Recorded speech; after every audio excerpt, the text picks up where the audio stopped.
श्री स्वामी समर्थ। एक अनुभव आपल्या सगळ्यांनाच येतो की आपल्या कोणतंही काम असू दे, त्या कामामध्ये सतत अडचणी येत जातात।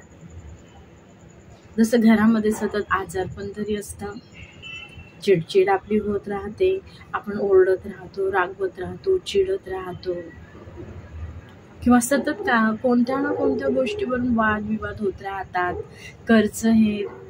कर्जाचा डोंगर उभा असतो समोर, किंवा आर्थिक अडचणी येतच असतात। मग हा नजर दोष असू शकतो, म्हणजेच एखादी वाईट नजर, एखाद्याला तुमचं चांगलं बघवत नाही, त्याचा तो परिणाम असू शकतो। मग त्याच्यासाठी तुम्ही काय करायचं? हा नजर दोष घालवायचा असेल, किंवा या सगळ्या अडीअडचणींमधून, संकटांमधून जर दूर जायचं असेल, बाहेर पडायचं असेल, तर काय केलं पाहिजे? एक तर आपलं मानसिक सामर्थ्य आपण स्वतः वाढवलंच पाहिजे। असेल त्या संकटातून आपण बाहेर पडण्याचा प्रयत्न हा केलाच पाहिजे।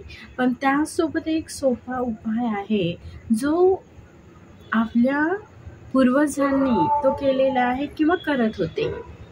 11 वेळा मूठभर हिरवे मूग जे आहेत ते उलट्या दिशेने आपल्या भोवती, स्वतः भोवती फिरवावेत, आणि मग ते मूग 11 वेळा ओवाळून टाकल्यावरती नंतर ते मूग तुम्ही भिजत घालायचे आहेत। रात्रभर भिजत घालून सकाळी ते मूग पक्ष्यांना खायला घालायचे। त्याच्यामुळे राहूचा दोष जो आहे तो दोष दूर होतो, आणि अनेक कामात येणाऱ्या अडीअडचणी असतील, त्या अडीअडचणी आपोआप दूर होऊन जातात। म्हणजे अशा प्रकारे राहू दोष असल्यामुळे खरं तर या अडचणी येत असतात, आजारपण, दुखणं येत असतं, चिडचिड होत असते, आणि त्यातून जर सुटायचं असेल तर पक्ष्यांना हे मूग खायला घालावेत, व हळूहळू त्यातून आपण आपोआप बाहेर पडतो। मार्ग सुचत जातात, मार्ग दिसत जातात, आणि या नजर दोषातून आपली सुटका होऊन जाते। नजर दोषासाठी हिरव्या मुगाचा हा जो उपाय आहे, तो उपाय अनेकांनी करून पाहिलेला आहे, आणि त्यांना त्याचा लाभ झालेला आहे। श्री स्वामी समर्थ।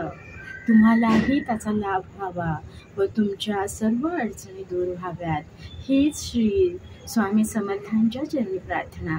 सर्वांना सुख समृद्धी लाभावी, सर्वांना आनंद मिळावा, सर्वांच्या आयुष्यामध्ये सुख समृद्धी यावी, हेच श्री स्वामी समर्थांच्या चरणांवरती मागणं आहे। श्री स्वामी समर्थ।